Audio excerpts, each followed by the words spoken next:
Corpus Christi é uma expressão em latim que significa corpo de Cristo. A solenidade em honra ao corpo do Senhor é celebrada na quinta-feira, após a oitava de Pentecostes, depois da festa da Santíssima Trindade. Foi oficializada em 1264, pelo Papa Urbano IV, e sua origem surgiu em Liege, na Bélgica.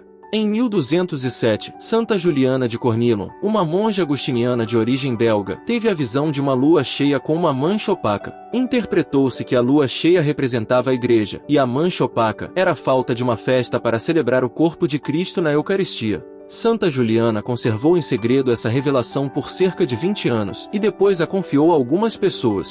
Dentre essas pessoas, estava o bispo de Liege, e também Jean Talleyrand, que mais tarde se tornaria o Papa Urbano IV.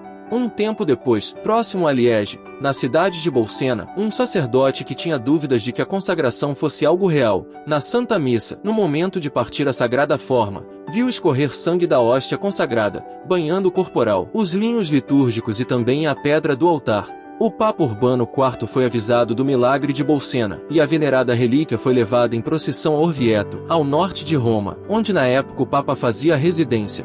Estes dois fatos, as visões de Santa Juliana e o milagre eucarístico de Bolsena, foram marcantes para o Santo Padre estabelecer a festa de Corpus Christi. A morte do Papa Urbano IV prejudicou a difusão da festa, mas o Papa Clemente V, no Concílio Geral de Viena, em 1311, ordenou mais uma vez a adoção desta festa. Em 1317, foi promulgada uma recompilação das leis por João XXII, e assim a festa foi estendida a toda a Igreja. Após a missa de Corpus Christi há uma procissão eucarística, que se fez bastante comum a partir do século XIV, e atende a uma recomendação do Código de Direito Canônico, que determina ao bispo diocesano que a providencie, onde for possível, para testemunhar publicamente a veneração para com a Santíssima Eucaristia. A tradição de ornamentar as ruas com tapetes de colorido vivo e desenhos de inspiração religiosa vem de Portugal, trazida durante o período de colonização.